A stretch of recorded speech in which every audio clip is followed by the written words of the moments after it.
Assalamualaikum warahmatullahi wabarakatuh. Apa kabarnya teman-teman? Balik lagi di Kajian Online. Ada informasi cukup mengejutkan di mana ini Kepala BP2MI buka-bukaan untuk membongkar para pengendali judi online. Ya teman-teman, di Indonesia memang sekarang lagi marak penyakit judi online atau judol, dan mirisnya teman-teman, hal ini terkesan dilindungi atau bahkan memang dirawat oleh beberapa oknum-oknum gelap pejabat Indonesia.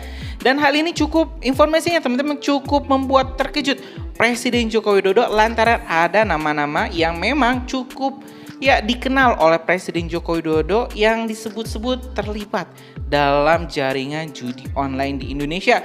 Kalau misalnya kita lihat dulu, memang teman-teman ada seorang polisi yang membongkar terkait ini bandar judi online, tapi rupanya nasibnya cukup menyakitkan. Dirinya malah dimutasi keluar wilayahnya dikarenakan hal-hal yang tidak diketahui apa penyebabnya. Padahal kalau misalnya kita lihat, dirinya itu sangat berkontribusi, sangat berjasa untuk membongkar jaringan judi online di wilayahnya. Tapi karena mungkin ada beberapa pejabat yang mata pencaharian terganggu, akhirnya polisi berprestasi ini memang harus diberantas, tidak boleh ada di Indonesia.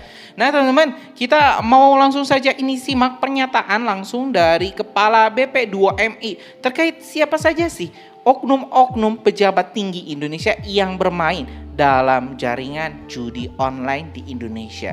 Yuk teman-teman, kita simak video selengkapnya. BP2MI telah menetapkan PMI sebagai pejuang keluarga, PMI sebagai pahlawan devisa, PMI nyata sebagai penyumbang devisa terbesar kedua kepada negara ini.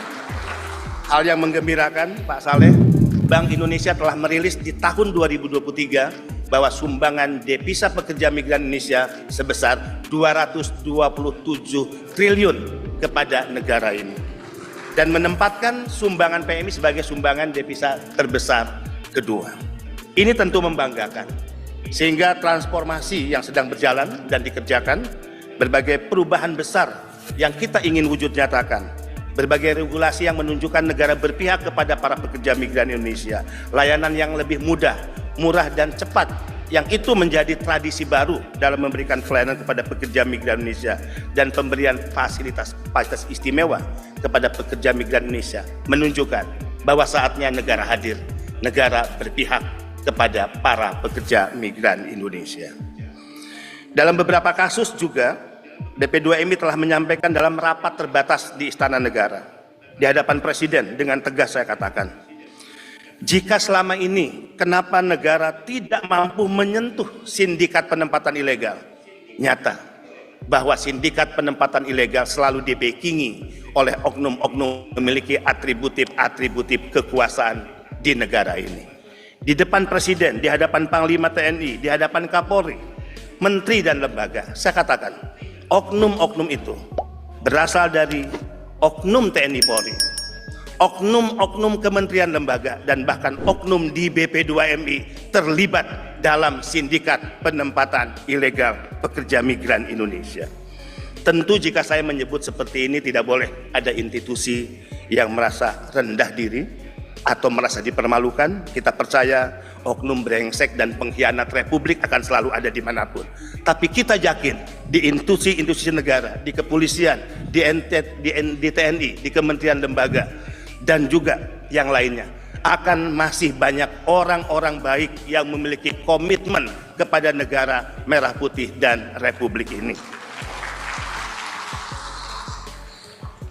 Bahkan ada tren baru saya ingin laporkan kepada Pak Saleh. Kalau dulu kita berpikir korban penempatan ilegal adalah mereka yang pendidikannya menengah ke atas, tidak seperti itu dalam kasus penempatan ilegal ke Kamboja.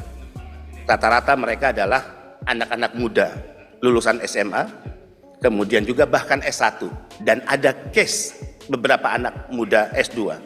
Dan dari Sumatera Utara juga tidak sedikit yang menjadi korban. Untuk hal ini, saya menyatakan di depan Presiden, Panglima TNI dan Kapolri, sebetulnya sangat mudah untuk menangkap siapa aktor di balik bisnis judi online di Kamboja dan siapa aktor di balik scamming online. Saya cukup menyebut inisialnya T aja paling depan lah. Yang kedua saya nggak perlu sebut, dan ini saya sebut di depan Presiden.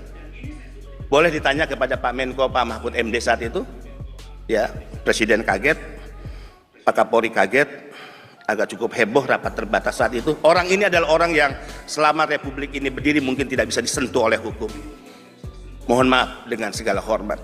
Saatnya negara mengambil tindakan tegas, tidak hanya menyeret para calo, kaki tangan, tapi mampu hukum menyentuh para bandar, para tekong, mereka yang kita kategorikan sebagai penjahat, penjual anak bangsa yang selama ini mengambil keuntungan dan pesta pora dari bisnis haram perdagangan manusia. Ya teman-teman, barusan kita telah menyimak ini penyampaian pernyataan dari Kepala BP2MI yang bongkar siapa sosok sebenarnya pengendali judi online terbesar di Indonesia. Hal ini bahkan teman-teman sekali lagi membuat Presiden Joko Widodo, Kapolri, dan Menko Polhukam saat itu yaitu Bapak Profesor Mahfud MD terkejut. Karena ya inisialnya T ini memang belum dibongkar ke publik, kita belum tahu siapa yang inisial T ini. Tapi yang jelas teman-teman, kalau misalnya kita lihat barusan dari pernyataannya, ini orang sejak berdirinya Republik Indonesia mungkin ya teman-teman tidak pernah bisa tersentuh oleh hukum. Walaupun tadi menurut penyampaiannya ini teman-teman Bapak Benny Ramdhani ada juga oknum-oknum di instansi-instansi negara seperti kepolisian dan juga TNI yang juga terlibat di jaringan ini. Dan tentu hal ini harus diberantas. Mudah-mudahan di era selanjutnya, di eranya Pak Prabowo, judi online ini bisa dihapus, bisa ditutup. Karena ya yang jelas teman-teman, yang untung main judi adalah bandar dan yang rugi ya orang-orang yang bermain judi. Jangan teman-teman ya sekali lagi mungkin ya buat teman-teman yang ini pernah main judi atau sekarang masih main judi, ya harus sadar bahwa teman-teman sedang dipermainkan oleh bandar. Jadi siapa yang diberikan kemenangan itu adalah kemenangan dari bandar, bukan dari skill kita, bukan dari keberuntungan kita. Tapi ya yang jelas teman-teman, kalau misalnya sudah ketagihan, kalau misalnya mau dinasihatin seperti apapun ya nggak akan masuk. Ya akhirnya nanti setelah habis rumah, habis motor, habis harta orang tua, barulah sadar. Atau mungkin belum sadar lagi, minjem ke sana, minjem ke sini, terus jadi kriminal akhirnya. Ya mudah-mudahan enggak kejadian kayak gitulah. Ya kalau misalnya saya sebut banyak kejadiannya teman-teman, banyak sekali. Dan teman-teman saya mungkin kenalan-kenalan saya juga ada yang sampai terjerumus hal ini. Bahkan ada yang tabungan selama 3 tahun ludes dalam hanya 1 malam dikarenakan ya kalah main judol. Ya mungkin itu teman-teman informasi kita hari ini. Terima kasih kita sampaikan juga kepada Bapak Kepala BP2MI yang telah membongkar terang-terangan ini siapa pengendali judi online di Indonesia. Mudah-mudahan Bapak Benny Ramdhani ini diberikan keselamatan ya, dan tidak ada hal-hal yang tidak diinginkan menimpa beliau. Terima kasih teman-teman sekali lagi. Assalamualaikum warahmatullahi wabarakatuh.